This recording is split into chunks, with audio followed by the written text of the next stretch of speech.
Hey, good afternoon, everybody. Dr. H here. I want to go over chapter 13 just real quick with you. Um, with chapter 13 and to finish out this module, um, we're going to look at items such as risk management, quality improvement, patient safety, patient rights.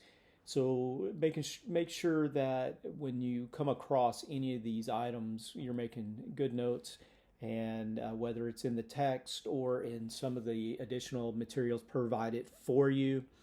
When we talk about quality, of course, this is doing the right thing at the right time in the right way for the right person and having the best possible results.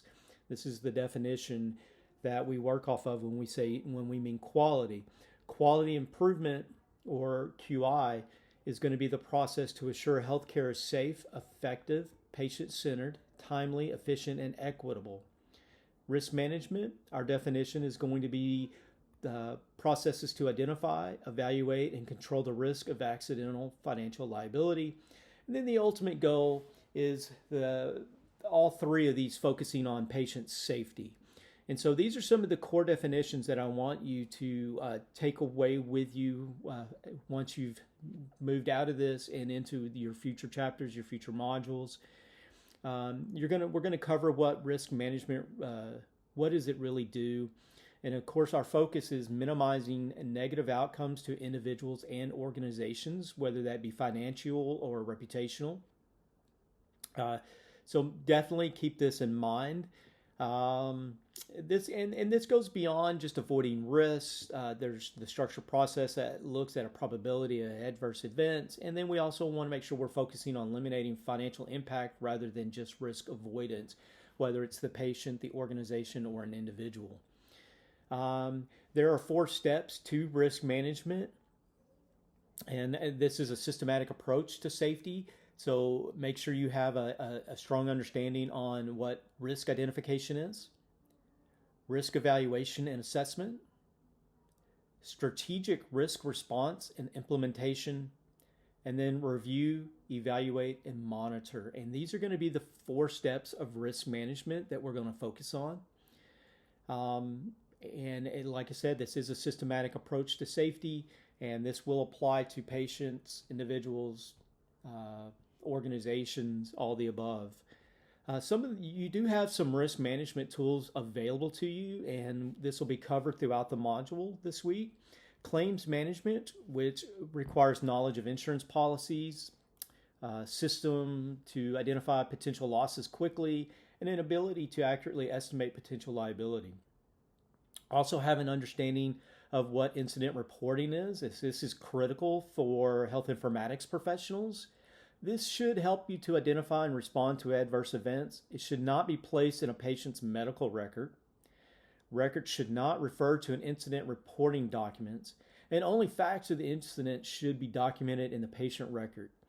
Documentation should be objective, concise, and present only facts, no opinions. We will cover also the Joint Commission and patient safety. And so make sure that this is where we set national safety standards. A patient safety event is not primarily related to the natural course of illness that reaches the patient and results in death or severe harm. So keep that in mind. Not all sentinel events are medical errors, and not all medical errors are sentinel events. So make sure you understand that as you read through and get a better understanding of the Joint Commission and patient safety.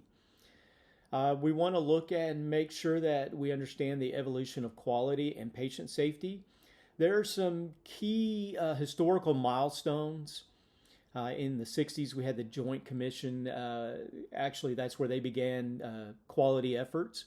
In 1965, we had the Medicare-Medicaid Act. I'm trying to think here. In 1979, the Joint Commission quality standards led to RM and QI departments. So there are several here, and there are several federal leadership agencies.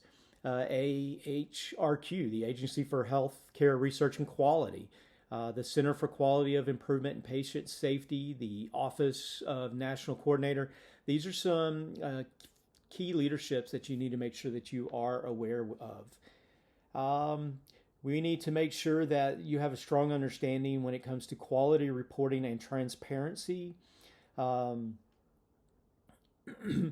the ACA impact when it comes to this, as far as establishing a national quality strategy, quality initiatives to avoid costly mistakes and reward quality. So make sure that when we're going through this, that you're making notes on how the ACA had a major effect on healthcare reporting. Um, Make sure you have an understanding on patient rights as quality indicators.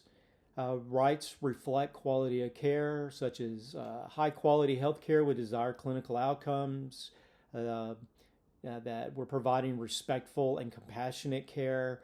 And there are some other items there that you'll want to go through and look over when concerning patient rights as quality indicators. The right to health care. The U.S. Constitution does not provide health care right, but statutes do, such as EMTALA, or the Emergency Medical Treatment and Active Labor Act. So make sure you have an understanding, and not just an understanding of what EMTALA is, but the importance of this and how this has itself helped to change healthcare in our country. Make sure you understand patients' right sources and protections, where these patients' rights come from, such as the HA Patient Care Partnership, the Joint Commission Standards, Medicare Conditions of Participation, and there are a few others. So make sure that when you're going through this, whether it's in your text or it's in the external sources, that you have an understanding of where exactly patients' rights come from. This is very important, not only for your academic career, but your future professional career. We want to make sure that we have some knowledge on health information rights. HIPAA, when it comes to individual rights, you're allowed to access your own PHI. You're allowed to request an amendment to PHI, and the procedures and policies that it takes to do this. Make sure that, excuse me, some of the emerging rights that we understand, such as health literacy, cost transparency, that how this has come about via HIPAA, and how this is part of individual rights. Some patient responsibilities and key takeaways. What rights come with responsibilities? Patient responsibilities, of course, provide full and honest information to your patient. Ask questions if you don't think they understand. Work with providers to carry out treatment plans for your patients. Respect the providers as well as other patients. Making good faith efforts to meet financial obligations.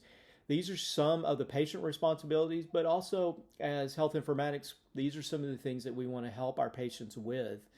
And some of the key takeaways for us personally as professionals: risk management, documentation is critical, patient rights, federal and state law that create the frameworks. And as always, we want to refer to the state that we're working in when we look at the different laws. And then your role as a health informatics professional. The bottom line here is these programs exist to create a healthcare system that is safe, effective, and respects patients' rights while protecting organizations from liability. So I want you to keep that in mind as you go through some of these key points that I've kind of laid out for you that you should be looking for through your text and through some of your external sources that have been provided for you. Other than that, that's really all I've got for you for this one. If you have any questions, as always, please reach out. I am more than happy to help in any way I can. Other than that, have a great Nighthawk Nation day, and I look forward to hearing from everyone. Goodbye, everyone.